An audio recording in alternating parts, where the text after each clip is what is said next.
My name is Erica Mokun and I'm interviewing Sheila Bynum-Coleman. Thank you so much for meeting with us. How are you doing today? Absolutely awesome. Let's just get into this a little bit. Many of the voters in your district are young voters between the ages of 18 to 29. What do you feel that these young voters are facing? Criminal justice reform. When I'm talking, one issue is legalization of marijuana. I get that a lot when I'm talking to people, young or old, but especially the younger group of voters. They are very eager to pass marijuana legislation. Next is they're also concerned about gun safety and making sure that their communities are safe. And so I get a lot of that when I'm talking to the young voters and their friend got killed or was shot, or they're out at a party and there's a shooting. And so I hear that a lot. Follow-up question. You mentioned the issue of marijuana legalization. What do you believe that should happen on a state level with this issue?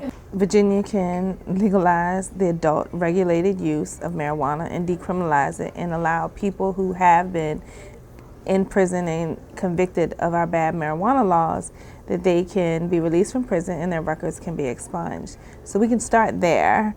We can make sure that in the Black community, that in areas where people are over-policed and police are using the statement or "I smell marijuana, get out the car." So that's the probable cause, but there's no way to prove that you actually smelled the marijuana, but it's justification to pull someone out of the car. And in the Black community and the brown communities, this is something that is heavily impacting those communities. And when we're talking about kids, when we're talking about the Virginia State population, because Virginia State students are in my district now, I've heard so many times that they have been mistreated or mishandled because someone just simply said, "I smell marijuana," and that allowed that police officer to search them. Or even if there was no marijuana found on them, it allowed them the space to be able to strip search or just search a car and vehicle and harass people. And we know that people of color are impacted every day by this. So we have to look at how this is impacting communities, how we can fix it, and we start by having regulated adult use. And when we're talking about gun safety, our young population are terrified to go out to clubs at night or parties, things that I did when I was young. I'm 47 years old, and when we see young people that are fearful to go out because there's always a shooting after a party or a nightclub, we are locking our young people into a little cage, right? And they don't feel safe, and that's a problem.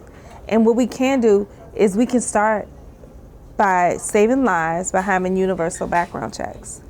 I saw on your campaign website that you prioritize some of the issues of gun violence. What do you think can be done with the state legislators if you were elected on this issue? I want to see universal background checks. I want to put a knot in the loopholes at the gun shows. Every firearm sale should have a universal background check, and that's it. That's the bare minimum. That's something to say, we're going to ensure that everyone who legally can have a gun should have a gun. That's how we start, by protecting our communities and keeping people safe. Young voters in Virginia tend to vote at a higher rate than other states. And as it is our off election, how have you been reaching out to these folks just to get them to come to the polls? I'm out in the community every day talking to people about the issues that are most important to them. That's the only way that I found to be effective, is to talk directly with the voters in their communities to find out what it is that they want. What can their government do to make them feel that their government is working for them? And so that's what I've been doing. If you do get the votes on election day and the voter turnout, what is something that you want the voters to know about you? That I will stand for them and that I will fight for them, and that I will make sure that I am holding this office with a high level of integrity and character, and that I will make sure that the people of the 66 have their voices heard, and that I'm going to represent them. I'm going I'm going to do the will of the people, because our government is supposed to be for the people, of the people, by the people. That's what we fight for every day. That's what I'm fighting for now, is our democracy, for equality, liberty, and justice for all. That's what I'm fighting for.